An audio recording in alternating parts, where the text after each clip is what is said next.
안녕하세요.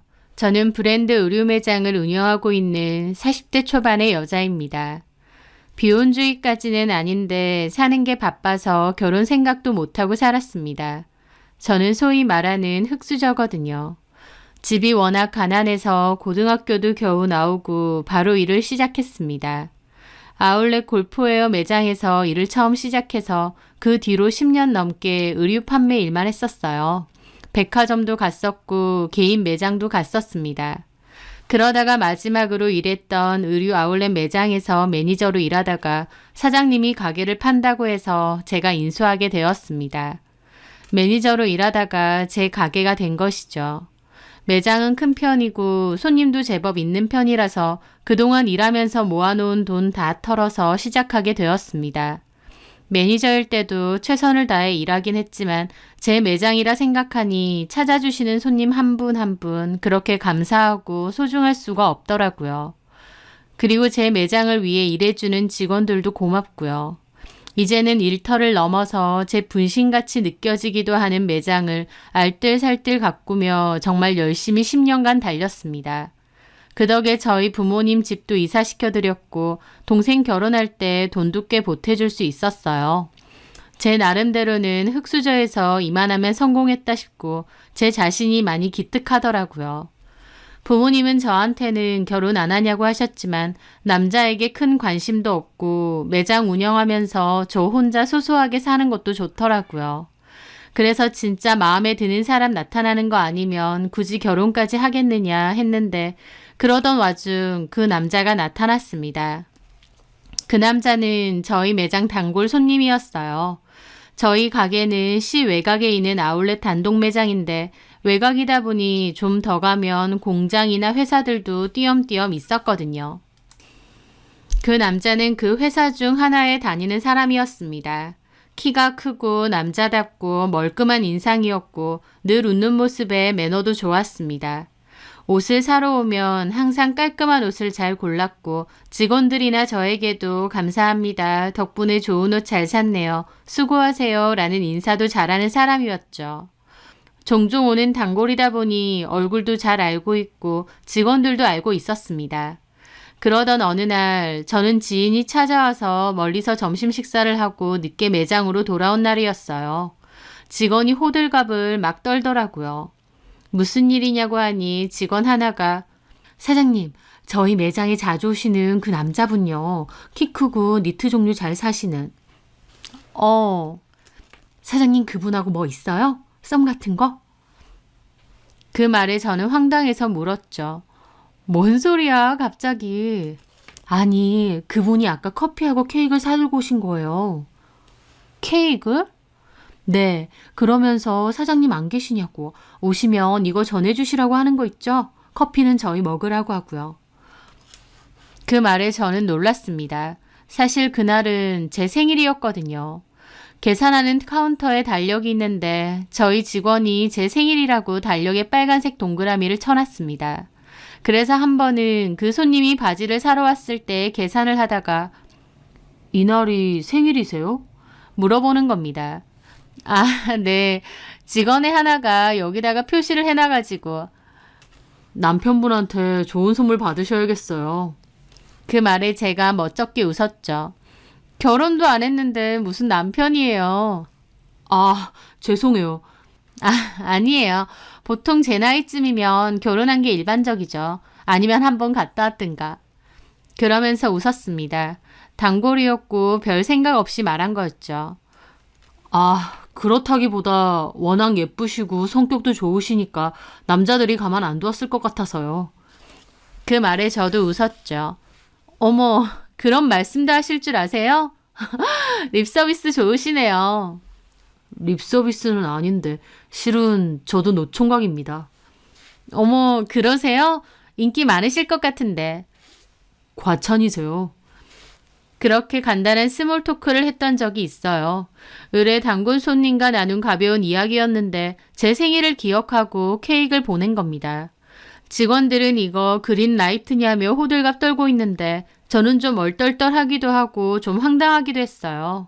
이 사람 뭔데 나한테 이런 걸 보냈지? 오버 아닌가? 싶어서 별로 좋지는 않더라고요. 그런데 그 후에 그 남자가 전화를 해서는 혹시 자기가 케이크 보내서 불쾌했느냐 물어보는 겁니다. 그건 아닌데 왜 보내셨는지 모르겠다고 하니까 사실 저한테 호감이 있은 지 꽤 됐답니다. 그래서 옷도 별로 필요 없는데도 일부러 온 적도 꽤 된다고 하더라고요. 제가 자기 이상형이라고 하면서 예전부터 관심이 있었는데 제가 그 관심이 부담스러우면 앞으로는 이렇게 하지 않겠다고 하더군요. 자기 마음도 전달하면서 저를 배려해주는 그 모습이 매너가 좋다고 생각했습니다. 요즘도 이렇게 젠틀한 남자가 있구나 싶기도 했죠.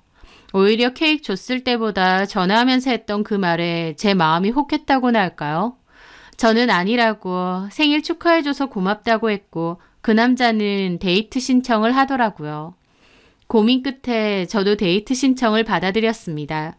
외모도 그렇고 성격도 그렇고 매너가 깔끔한 사람 같아서 한번 만나볼까 싶기도 했던 거죠.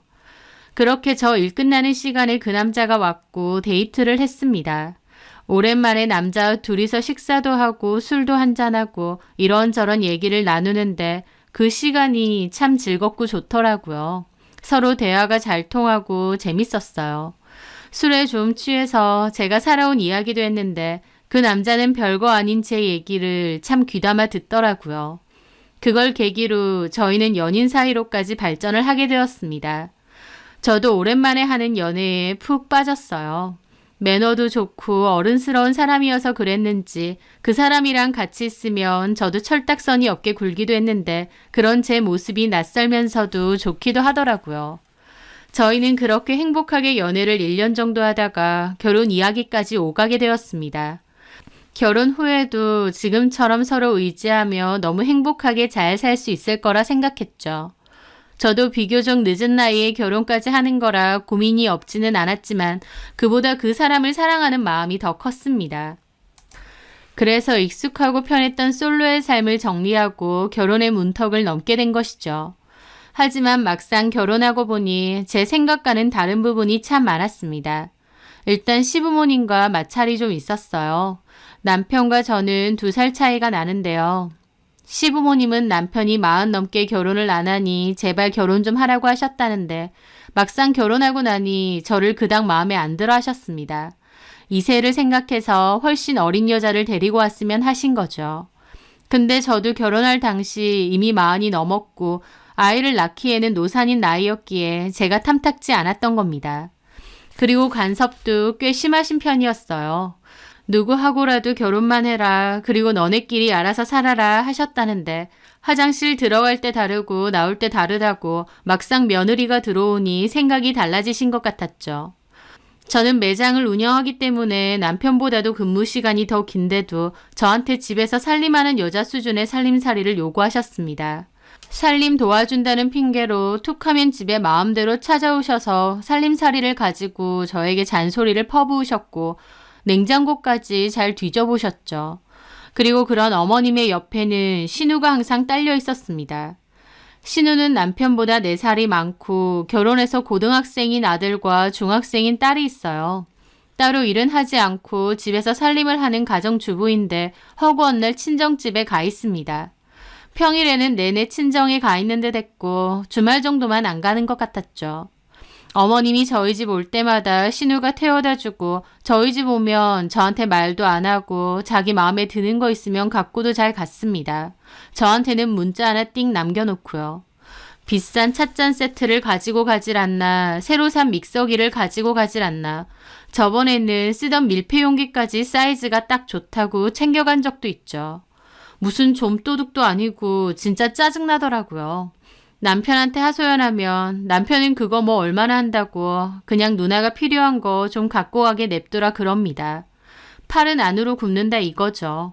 저를 들들 볶는 시어머니보다 얄미운 질만 골라 하는 신우보다 결혼 생활에서 더 화가 나고 실망스러운 건 남편의 태도였습니다.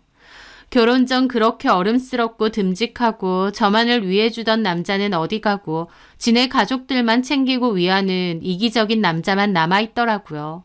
옷도 늘 깔끔하게 입고 좋은 냄새나고 성실하고 부지런한 사람이라고 생각했는데 웬걸 결혼하고 보니 게으르기도 엄청 게으르고 더 이상 옷에도 신경을 안 쓰는 겁니다. 옷을 패셔너블하게 잘 입진 못해도 깔끔하게 입으려고 노력하는 사람인 줄 알았는데 그저 결혼 전에 저한테 잘 보이려고 가면이라도 쓴 건지 옷도 아무렇게나 입고 다니고 그렇게 잘 씻지도 않고 집에서는 누워서 맨날 TV나 보고 몸 아프다고 골골거리고 운동도 잘 안 하고 게으르더라고요. 결혼 전처럼 데이트하거나 대화를 많이 나누는 일도 거의 없어졌죠. 결혼 전과 너무 다른 모습에 빠르게 실망을 하게 되었습니다. 하지만 그렇다 해도 제가 선택한 사람이고 또 남편인데 어쩌겠나요? 제가 품고 살아야겠죠. 여태까지 솔로 생활을 했으니 이런 유부녀의 생활도 하는 거지 생각하기도 했고 또 결혼하면 다들 이렇게 산다. 남들도 이렇게 산다. 우리 사이가 편해져서 그런 것뿐이다 라고 스스로 자기 합리화를 했죠. 하지만 가끔씩은 어머님이나 신우의 행동이 참 얄밉게 느껴질 때가 많았습니다. 제가 옷 매장을 한다고 어머님이나 신우가 저희 매장에 오는 일도 종종 있었어요. 오면 옷도 이것저것 고르고 막 입어봅니다. 그리고 계산할 때 올케, 내 옷은 계산해도 엄마 옷은 그냥 사주면 안 될까? 그럽니다. 그러면 어머님이 그런 게 어딨니? 너도 가족인데. 에이, 내 옷까지 해달라고 하긴 그렇지. 이래요. 저는 공짜로 드린다고 한 적도 없는데 자기들끼리 북치고 장구를 칩니다. 초반에 두어 번은 그냥 옷을 제 사비로 결제하기도 했습니다. 하지만 그 뒤로도 자꾸 오니까 이건 아니다 싶더라고요. 그래서 제가 저 형님 그리고 어머님 제가 매번 그냥 옷을 드리긴 좀 그렇고요. 대신 좀 더 할인은 해드릴게요. 돈을 다 받겠다고? 우리 일부러 올케 매장 팔아주려고 여기 온 거야. 솔직한 말로 여기 옷 엄마랑 내 스타일도 아니야.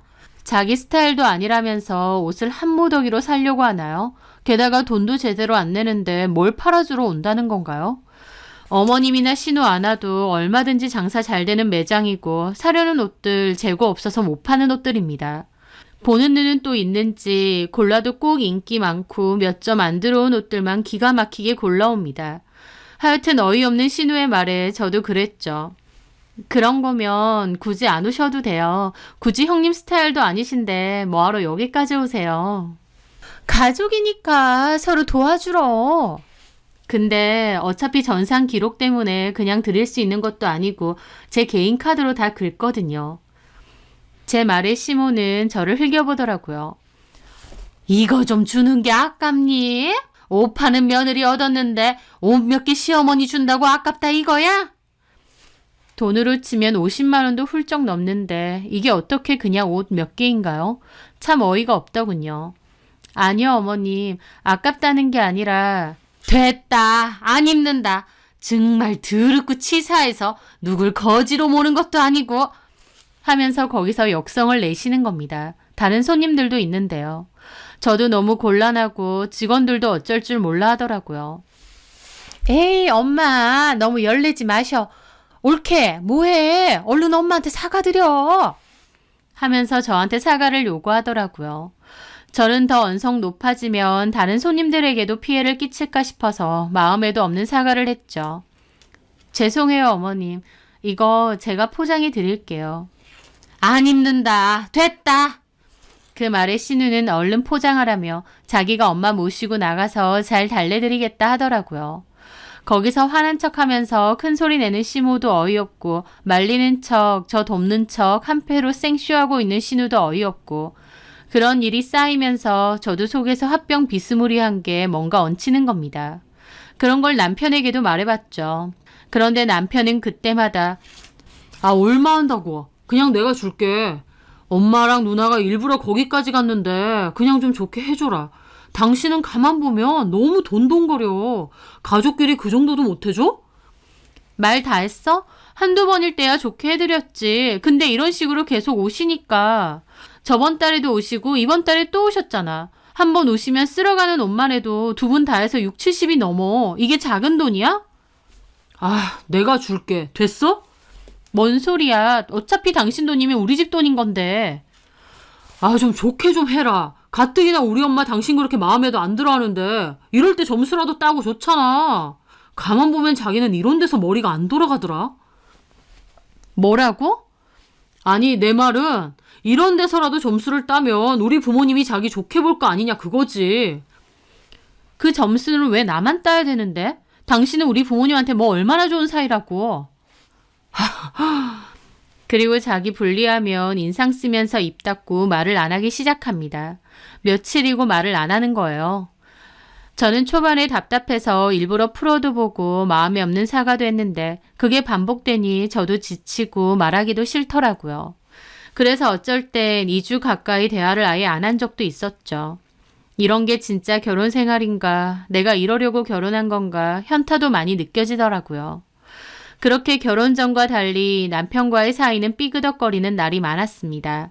하지만 그런 것도 다 감수하려고 했어요. 내가 선택한 결혼이고 같이 살다 보면 이런 문제는 얼마든지 있을 수 있다고 끊임없이 자기 합리화를 했죠. 하지만 제가 도저히 참을 수 없는 일이 생겼습니다. 바로 남편이 딴짓을 하는 것이었죠. 그맘때 남편의 행동이 좀 다르더라고요. 하루는 남편이 누군가에게 문자가 와서 무심코 그 폰을 봤어요. 저도 옆에 앉아 있었기에 별 생각 없이 고개를 돌렸는데 자기야 라는 텍스트를 언뜻 본 것 같았습니다. 남편이 순식간에 폰 화면을 꺼버려서 제대로는 못 봤지만요. 뭐지? 싶어서 남편을 쳐다봤는데 아무것도 아닌 표정으로 앞만 보더라고요. 그때 제 속에선 뭔가 이상하다 싶었죠. 그래서 누구야? 방금 문자 왔잖아. 어? 아, 그냥 스팸. 스팸? 어디 봐. 뭐? 남의 폰을 왜 봐? 아니, 방금 좀 이상한 문자였던 것 같아서. 아, 그냥 스팸이라니까. 하면서 자리를 확 뜨더라고요. 그렇게 하니까 더 이상했죠. 그래서 저는 고민 끝에 남편이 잠든 사이에 폰을 확인했습니다. 남편 폰 비밀번호는 제가 알고 있었기에 몰래 가지고 나와서 화장실에서 보게 되었죠. 그런데 아무리 문자를 봐도 그 문자가 없는 겁니다. 스팸 문자라도 남아 있었으면 내가 오해했구나 할 텐데 아예 아무것도 없는 거였죠. 스팸이라고 남편이 지웠을 수도 있지만 뭔가 기분이 찝찝하고 석연치 않았습니다. 그래서 저는 그날 몰래 남편 차에 내려가 블랙박스를 보려고 했어요. 그런데 기록된 날짜가 이상하더라고요. 특정 날짜에는 아예 녹화 기록이 없는 겁니다. 의도적으로 블랙박스를 끄거나 전원을 뺀 듯했죠. 몇 개가 없으니 더 의심스럽고 이상한 겁니다. 저는 남편에게 뭔가 있다고, 저를 속이고 있다고 확신하게 되었어요. 하지만 남편이 눈치를 챈 건지 그 뒤에 폰 비밀번호를 아예 바꿨더라고요. 남편의 의심스러운 행동이 계속된 겁니다. 그것도 너무 티가 나게 말이죠. 저는 그 후 남편의 외도를 의심했지만 증거를 찾기가 쉽지 않았어요. 분명 뭔가가 있는 것 같은데 증거를 찾는다는 일은 정말 어려운 일이더라고요. 그리고 그동안 제 마음은 지옥처럼 변해갔습니다. 남편을 끊임없이 의심하게 되는데 뭐 하나 확실하게 잡히는 게 없으니 미치고 팔짝 뛰겠더라고요. 대놓고 너 바람 피느냐 물어볼 수도 없는 노릇이고요. 저는 계속 고민을 했고 남편에 대한 의심 때문에 밤에는 잠도 잘 못 잤어요. 한번 의심이 시작되니 그 의심은 눈덩이처럼 커져갔습니다. 그러다가 한 번은 저도 홧김에 물어봤어요. 당신 여자 있느냐고, 왜 폰은 잠금으로 해놓았느냐고요. 그랬더니 남편은 내 폰을 훔쳐봤느냐며 펄쩍 뛰더라고요. 본인도 비밀번호를 바꾼 걸 봐서는 어느 정도 제 의심을 눈치챈 것도 같은데 펄쩍 뛰면서 저를 이상한 여자로 몰아가는 겁니다. 저는 증거가 없다 보니 할 말이 없었죠. 다 오해다, 그런 거 아니다 라고 명확하게 해명을 해주는 것도 아니고 저만 이상한 사람으로 몰아가니까 더 답답해졌습니다. 저는 그 일로 매장에서도 기분이 계속 언짢았어요. 그랬더니 오랫동안 저희 매장에서 부점장으로 일을 해줬던 직원이 무슨 고민이 있느냐 하더라고요. 표정도 안 좋고 뭔가 계속 생각에 잠겨 있는 것 같다고요. 결국 저는 그날 그 직원과 술 한잔하며 제 고민을 털어놨습니다. 그런데 그 직원이 그럼 사장님의 고민이 진짜인지 아닌지 확인을 제대로 해보라 했습니다. 어떻게 하느냐 했더니 괜히 어설프게 직접 증거 찾지 말고 믿을 만한 흥신소를 써보라 하더라고요. 그 직원도 미혼인데 흥신소는 어떻게 하느냐 했더니 알고 보니 그 직원의 절친한 친구가 남편 바람 때문에 이혼을 했다고 했습니다. 그 친구가 이용했던 흥신소인데 알아본 곳 중에 제일 괜찮았다고 하더라고요. 그전에는 사기당해서 돈만 날린 적도 있다고 했는데 그 흥신소는 돈만 확실하게 주면 제대로 증거를 물어오는 곳이라 했죠. 다만 좀 비싸다고 들었다 했습니다. 저는 얼마냐고 물었더니 직원은 그 친구에게 물어보겠다고 했습니다. 그리고 며칠 뒤 간단한 금액과 전화번호를 넘겨주더라고요. 저는 당장 전화하지는 못하고 며칠 동안 고민을 했습니다. 만약 진짜 남편이 바람을 피는 거면 어떻게 할까? 이혼이라도 해야 되는 걸까? 그 선택 먼저 해야겠더라고요. 고민 끝에 만약 진짜 바람을 피는 거면 이혼하겠다로 결정을 내렸습니다. 저를 배신하고 기만한 건데 참고 살아도 어차피 믿음은 없을 것 같았거든요. 그렇게 제 마음의 결정을 내리고 흥신소에 전화를 했어요. 흥신소에 의뢰를 하는 그 순간까지도 마음 한켠에는 아니겠지, 내가 오해한 거겠지 라는 마음도 있었습니다. 마음 한구석엔 그래도 남편을 믿는 마음이 있었던 것 같아요. 그런데 흥신소에 일을 맡기고 3주 가까이 됐을 때 저는 증거를 받게 되었습니다. 남편은 정말 바람을 피고 있었어요. 그런데 그 바람 상대가 술집 여자였습니다. 흥신소 직원의 말에 따르면 남편이 단골 수준으로 잘 가는 술집이 있고 거기 다니는 술집 여자랑 밖에서도 종종 만난다는 겁니다. 저는 같이 살면서도 남편이 그렇게 술집을 뻔질나게 다니는 줄도 몰랐는데 흥신소 직원 말로는 꽤 자주 간답니다. 아마 그 여자 만나러 가는 것 같기도 한데 밖에서도 따로 밥 먹고 술 마시는 것도 여러 장 포착이 되었더라고요. 그 여자 어깨에 본인 팔을 두르고 술 마시고 밥 먹고 모텔까지 가는 것도 찍혔는데 그걸 보는 제 심정은 말도 못하겠더라고요. 배신감도 느껴지고 화가 나기도 하고 또 착잡하기도 하면서 고작 이런 남자였구나 슬프기도 했죠. 제 의심이 진짜였구나 싶기도 하고요. 모텔 출입하는 사진이 있었기에 증거는 이 정도면 충분하다 싶었습니다. 그런데 사진을 보던 저는 좀 놀라게 되었습니다. 예상치도 못한 사진들도 있었거든요. 그 사진을 한참이나 보고 있자니 그 직원분이 아시는 분이냐 하더라고요. 저는 대충 아는 사람이라고 얼버무리고 잔금을 치렀습니다. 그리고 그 사진들을 챙겨왔어요. 이혼을 할 때 위자료 소송의 증거가 될 테니 잘 들고 있어야겠더라고요. 그리고 저는 그날 저녁 남편에게 얘기 좀 하자고 했습니다. 나 좀 피곤해서 쉴 거야. 뭐 할 말 있어? 왜 피곤한데? 회사 갔다 왔으니까 피곤하지. 그 말에 저는 코웃음 치며 그랬죠. 그게 아니라 여자 숨겨두고 바람 피러 다녀서 피곤한 거 아니야? 제 말에 남편은 도리어 길길이 날뛰더군요. 아, 또 시작이네. 아직도 그래? 아니라고? 당연히 아니지. 너 무슨 의부증 있냐? 징그럽다. 진짜 아니라고 몇 번을 말해. 빡세게 이런 사람 그따위로 오해하면서 잡아대고 싶냐? 남편의 뻔뻔한 모습에 저는 마음속에 그나마 남아있던 정마저 다 떨어져 나가더라고요. 어쩜 표정 하나 안 바뀌고 저렇게 거짓말을 해대는지. 저는 남편 면상에 사진들을 던져줬습니다. 얼굴에 사진을 던지자 불같이 화를 내던 남편은 곧 그 사진을 보고 얼어붙더라고요. 의부증? 오해? 웃기고 있네. 너 이게 뭐야? 사람 미행했어? 지금 미행한 게 문제야? 아니라며. 외간 여자랑 모텔까지 가면서 바람이 아니야? 너 어떻게 사람을 미행해? 미쳤어? 너 진짜 무섭다. 말 돌리지 마. 네가 바람 핀 게 중요하지 내가 미행한 게 중요해? 나는 네가 미행한 게 더 끔찍해. 남편은 제가 미행한 걸로 억지를 부리며 생난리를 피는 겁니다. 지가 바람 펴놓고 도리어 제가 미행했다고 난리를 치는 꼴이 우스웠죠. 차라리 잘못했다 미안하다 빌면 모르겠는데 도리어 제가 미행했다고 소름이 끼치네 뭐네 생난리를 치는데 이 인간이랑은 더 볼 것도 없겠더라고요. 됐다. 긴 말할 것도 없이 끝내자. 너 결혼 후에도 술집 뻔질나게 다니고 그 술집 년이랑 밖에서 따로 만나는 것까지 내가 다 알았는데 고작 미행했다고 이 난리야? 그럼 내가 미행하게끔 네가 왜 그따위 짓을 하고 다니는데 어디서 내 탓으로 돌리고 있어? 그렇게 그년이 좋으면 그년이랑 결혼하지. 결혼은 뭐하러 나랑 했대? 그년이 안 해준다고 했어? 아니면 내 재산이라도 탐났니? 길게 말할 것도 없이 그냥 끝내자. 나 너랑 못 살겠다. 너도 이혼하고 그년이랑 살아.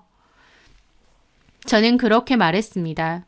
그리고 다음날 남편 짐 싹 챙겨서 시댁으로 보내버렸어요. 이혼 서류도 함께요. 그 일로 시댁도 뒤집어졌죠. 남편도 네가 뭔데 내 짐을 보내느냐, 그 집이 너만의 집이냐 생 난리를 치더라고요. 저희 신혼집은 지분으로 치면 제가 70%, 남편이 30 정도 냈습니다. 소송해봐야 알겠지만 네 몫은 나중에 재판부에서 하라는 대로 돌려줄 테니 일단 나가서 살라고 했어요. 얼굴 보기도 싫다고요. 남편도 자기를 쫓아냈다고 가만 안 있을 거라 그러는데 나야말로 가만 안 있는다고 위자료 소송 바로 들어갈 거라고 했습니다. 남편도 제가 불법으로 미행한 거니 자기도 소송 다 걸 거라고 거품 물고요. 개싸움이 시작되는구나 한숨이 절로 나왔죠. 그런데 그 뒤 어머님과 신우가 매장으로 찾아온 겁니다. 얘기 좀 하자고 하길래 저는 직원들에게 말하고 어머님과 신우와 함께 근처 카페로 갔습니다. 그리고 가는 길에 남편에게 문자로 너네 엄마랑 누나 우리 매장 왔다고 매장 앞 카페에 가 있을 테니 좋은 말 할 때 와서 다시 데리고 가라 했습니다.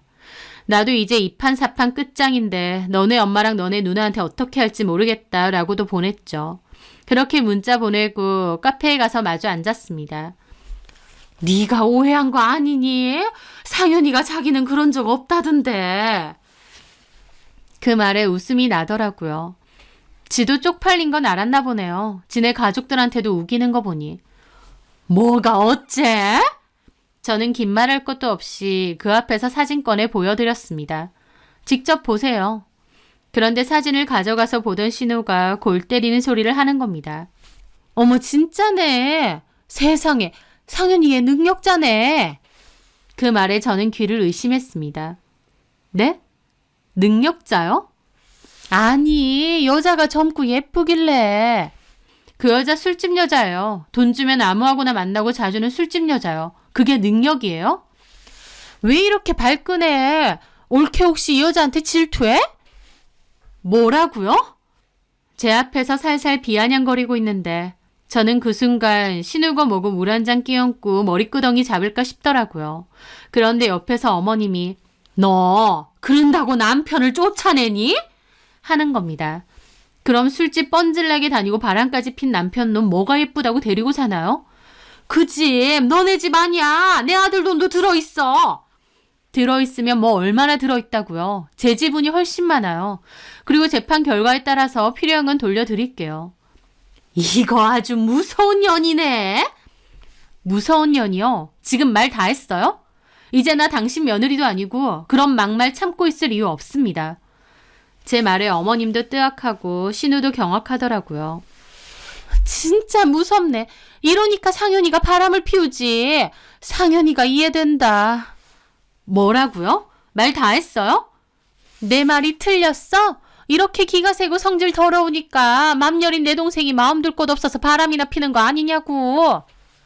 정말 열받더라고요. 지 동생이 술집 드나들고 바람까지 폈는데 저한테 미안하다 말은 못할 망정 제가 기가 세고 성질이 더러워서 지 동생이 바람을 핀 거랍니다. 저 너무 기가 막히고 분노로 손까지 부들부들 떨리다가 갑자기 웃음이 나더라고요. 제가 갑자기 웃으니까 어머님도 신우도 황당한 얼굴이더라고요. 얘가 실성을 했나? 너 뭐가 웃기다고 웃어? 제가 뭐가 웃긴지 말해드려요? 형님, 아니 최상현 누나씨. 뭐라고? 최상현 누나씨? 야라고 안 한 게 어디예요. 방금 제가 잘못해서 남편이 바람 폈다고 했죠? 그래, 내 동생이 오죽했으면 그랬을까? 그리고 뭐 능력자? 바람 피는 게 능력자요?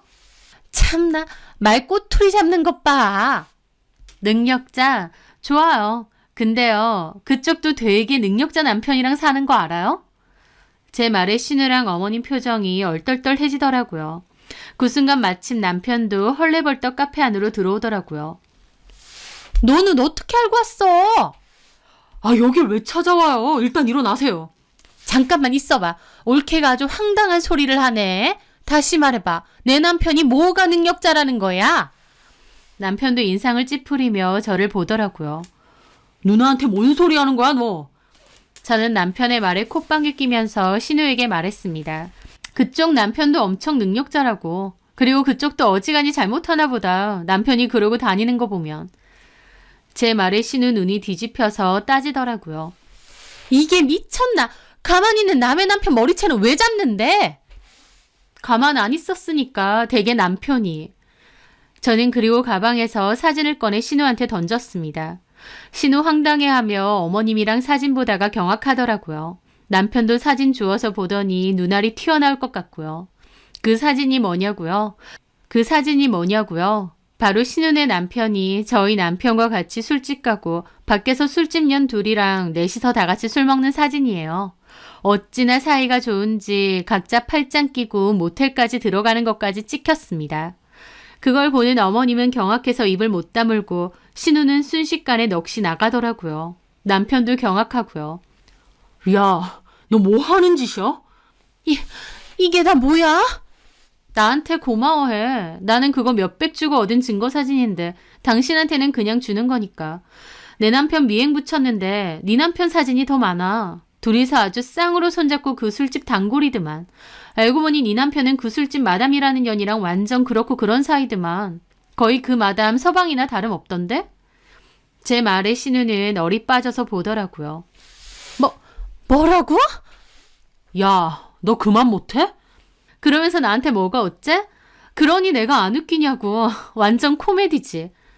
저는 부들거리는 남편과 넉나간 신우를 보며 자리에서 일어났습니다. 내가 주는 마지막 선물 증거로 쓰세요. 아니면 알고도 이혼 안 할 건가? 그럼 능력자 남편 잘 거두어서 살고. 바람 피는 게 내가 기세고 성질 더러워서 그런 거라고. 그럼 당신도 마찬가지겠네. 그런 남편 데리고 사려면 본인 성질도 관리 좀 해야 될걸? 야, 너 무슨 짓이야? 너네 누나가 사람 박박 긁어대길래 선물 좀 줬어. 너네 누나한테는 오히려 좋은 거지. 내가 공짜로 증거 수집해서 준 건데. 그 순간 신우가 분노로 이글거리면서 남편을 보더라고요. 야, 너 이거 진짜야? 너 매형이랑 이러고 다닌 거야? 아니야, 누나 오해야. 그게 아니라. 오해? 내가 지금 눈으로 직접 봤는데 오해? 그 순간 눈이 뒤집힌 신우가 남편 싸대기를 있는 힘껏 날리는 겁니다. 갑자기 싸대기를 맞은 남편은 그대로 날아가 바닥에 주저앉고 카페에 있는 사람들 다 쳐다봤죠. 야, 이 미친놈아. 너 네 매형이랑 이러고 다녀? 내 생각은 안 나디? 매형이 이러고 다니면 네가 정신 차리라고 해도 뭐할 판에 같이 이러고 다녀. 술집년들 끼고 다니고. 아, 왜 때려? 지가 그러고 다니는데 내가 어떻게 말리라고? 너 뒤에서 이러고 다니면서 나를 어떻게 봤냐? 내 얼굴 어떻게 봤느냐고. 네가 그러고도 동생이고 가족이야? 네가 사람 새끼야? 하면서 신우는 발광하며 남편을 잡아채려고 하는 겁니다. 어머님이 진정 좀 하라며 겨우겨우 막더라고요. 신우는 쌍욕까지 하면서 네가 어떻게 이럴 수 있느냐고, 네가 그러고도 동생이냐고 고함까지 질렀어요. 그래서 카페 사장이 와서 여기서 이러시면 안 된다 말렸죠. 신우는 갑자기 엉엉 울면서 다 죽일 거라고, 내 남편보다 거기에 동조하고 다닌 네가 더 미친놈이라고 악을 쓰더라고요. 그걸 지켜보는 저는 우습기도 했습니다. 지 동생만 바람 폈다고 생각했을 땐 오히려 저한테 비아냥거리더니 지네 남편도 같이 폈다는 사실에 오열하고 색 난리를 피더라고요. 그리고 남편도 진짜 쓰레기구나 싶었죠. 본인 매형이 그러고 다니면 오히려 자기 누나한테 알리거나 매형 보고 정신 차리라고 뭐라고 해야 될 거 아닌가요? 그런데 제 남편이라는 작자는 신나서 넷이서 다 같이 만나고 그러고 다닌 겁니다. 애초에 매형이라는 작자가 같이 가자고 했을지도 모르고요. 제정신인가요? 신우가 울고불고 하고 남편도 죽을 쌍하고 있고 어머님도 이러지도 못하고 저러지도 못하고 있더군요. 그 꼴 지켜보다가 비웃으며 자리를 벗어났습니다. 카페에서 벗어났는데 남편 저 쫓아와서 제 팔 잡으면서 이 꼴 만드니까 속 시원하냐는데 저 한 번만 더 함부로 잡으면 경찰 신고할 거라고 했습니다. 너나 네 매형이나 진짜 상종 못할 인간들이다.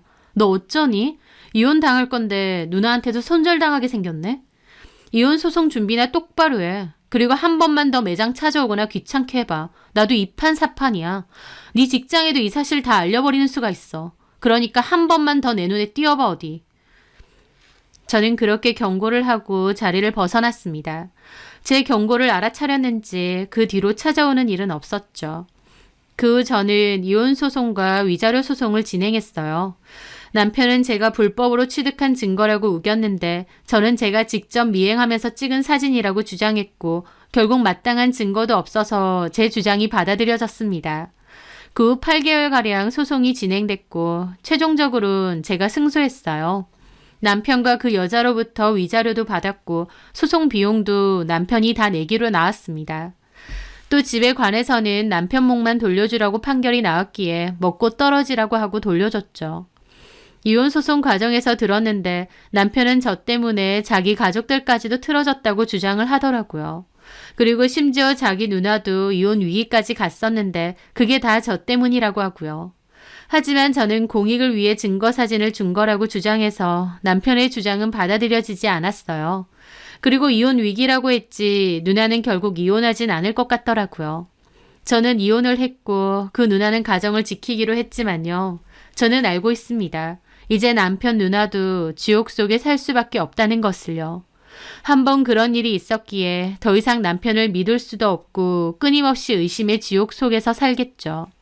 차라리 저처럼 이혼하고 끝내는 게 낫지. 남편의 누나는 더 악몽 같은 삶을 살겠구나 싶었습니다. 제가 경험해봤으니 알죠. 남편은 그 일로 이혼당하고 가족들에게도 손절당하게 생겼습니다. 돌아갈 곳도 없어진 거죠. 아주 꼬라지가 우습게 됐더라고요.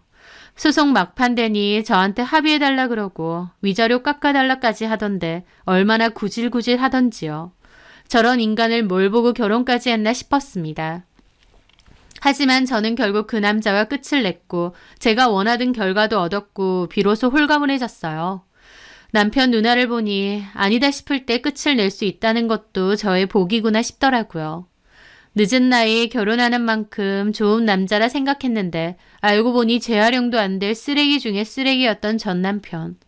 돈 주고 술집 여자나 만나는 게 딱 전 남편 수준에 걸맞은 것 같으니 앞으로도 그러고 살길 바랍니다.